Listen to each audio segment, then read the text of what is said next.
2018 में एसएससी के GD grade के करीब 54,000 से ज़्यादा छात्र जो हमारे देश में सैनिकों की वो पढ़ाई करने के बाद टेस्ट क्लियर कर चुके थे, फिजिकल टेस्ट क्लियर कर चुके थे, उनकी नियुक्ति भर होनी थी 2018 से लेकर के, और पिछले 10 महीने से संघर्ष कर रहे हैं। 54,000 में से 80% से ज़्यादा युवाओं का भविष्य आधार में लटक गया क्योंकि उनकी एज बढ़ चुकी है। आपके साथ बात करूंगा। हमारा देश बताया जा रहा है सबसे सुरक्षित हाथों में है, और वो सुरक्षा किस प्रकार की है मैं बताना चाहता हूं कि सुरक्षित और असुरक्षित का मामला हमारे देश के अंदर सीआरपीएफ से लेकर के सीआईएसएफ, आईटीबीपी से लेकर के असम राइफल तक और तमाम इन जगहों पर जो है 1,10,000 से ज़्यादा वैकेंसियां जवानों की खाली है।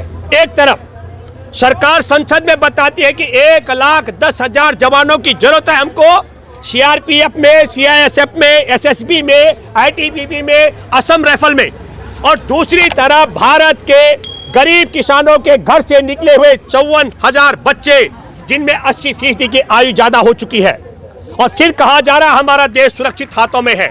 हमारा देश ठीक उस तरीके के सुरक्षित हाथों में है जिस तरीके से मैं आपको बताना चाहता हूं कि हमारे देश में 28 मार्च 2020 को आपको पता होगा कि प्रधानमंत्री दीपावली के दिन हमारे देश का प्रधानमंत्री सीमा पर जवानों के बीच में दिवाली मना रहे हैं, और राष्ट्र की राजधानी दिल्ली में पिछले 10 महीने से एसएससी के जो छात्र हैं 54,000 छात्र युवा अपने भविष्य को बचाने के लिए स्ट्रगल करते आ रहे हैं।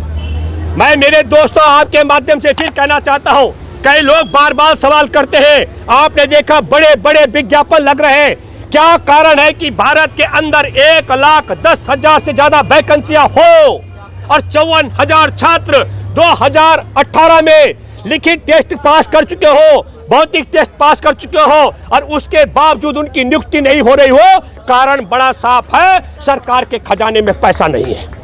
अब सरकार के खजाने में पैसा नहीं है, पैसा कहाँ गया? ये बड़ा सवाल, अहम सवाल है। हमारे देश के अंदर 30 से 35 रुपए लीटर का पेट्रोल, डीजल, और मैं कहता हूँ 300 रुपए गैस का सिलेंडर आप सब लोगों को 3 गुनी महंगी कीमत पर बेचा जा रहा है। क्या कहा जा रहा है? हम मुफ्त टीका लगाएंगे। 3 गुना आपसे पेट्रोल, डीजल और गैस की कीमत लेकर के 3 गुना लेकर के आपको मुफ्त टीका लगेगा। हमारे देश की तमाम सरकारी संस्थान बेच करके, संस्थानों में मैं बताना चाहता हूं अभी 26,700 किलोमीटर सड़कें भी बेची गई है, 1,400 किलोमीटर रेलवे पटरियां बेची गई है। हमारे देश के अंदर मैं दूसरा खेल बताता हूं आपको। 2018 में भारत में मोदी सरकार ने एक कानून बनाया। पूरे भारत में क्या होने वाला है? ये 54,000 जवानों के भविष्य का सवाल ही नहीं है। जितने लोग राष्ट्रीय राजमार्गों के इर्द गिर्द जिनकी दुकानें चल रहे हैं, जो रेडी पटरी लगाते थे, जिनके घर बने हुए, उनके खिलाफ एक काला कानून बनाया गया। क्या काला कानून है? राष्ट्रीय राजमार्ग से 30 मीटर की दूरी तक कोई दुकान, कोई ढाबा, कोई व्यवसाय आपका नहीं बचेगा। जैसे हमारे किसान अभी आपको मालूम हो 11 महीने से खुले आसमान के नीचे बैठे हुए हैं। 700 से ज्यादा किसानों की शहादत हो चुकी है। लखीमपुर खीरी में आपने देखा किसानों का कैसे नरसंहार किया गया। उसके बाद अंबाला में भी और दूसरी घटनाएं भी किसानों को कुचलने की हुई है। मैं ये बात इसलिए कहना चाह रहा हूं कि हमारे देश में पहले अदानी के गोदाम बन जाते हैं, और बाद में हमारे देश में मंडी व्यवस्था को खत्म करने के लिए, किसानों को बंधुआ मजदूर बनाने के लिए और हमारे देश के उपभोक्ताओं को लुटवाने के लिए 3 काले कानून लाए जाते हैं। हमारा देश इतने सुरक्षित हाथों में बचा हुआ है।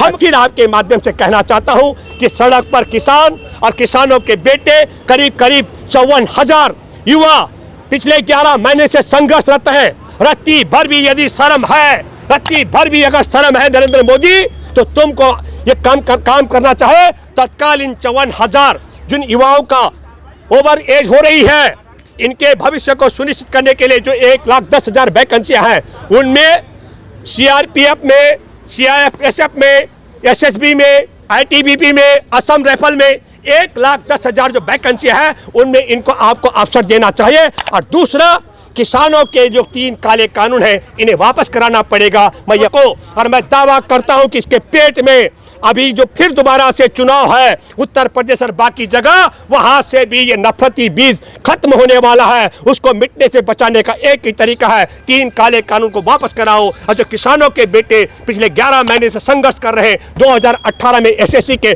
टेस्ट पास करने के बाद इनकी नियुक्ति का काम करो। धन्यवाद। जय हिंद, जय जवान, जय किसान।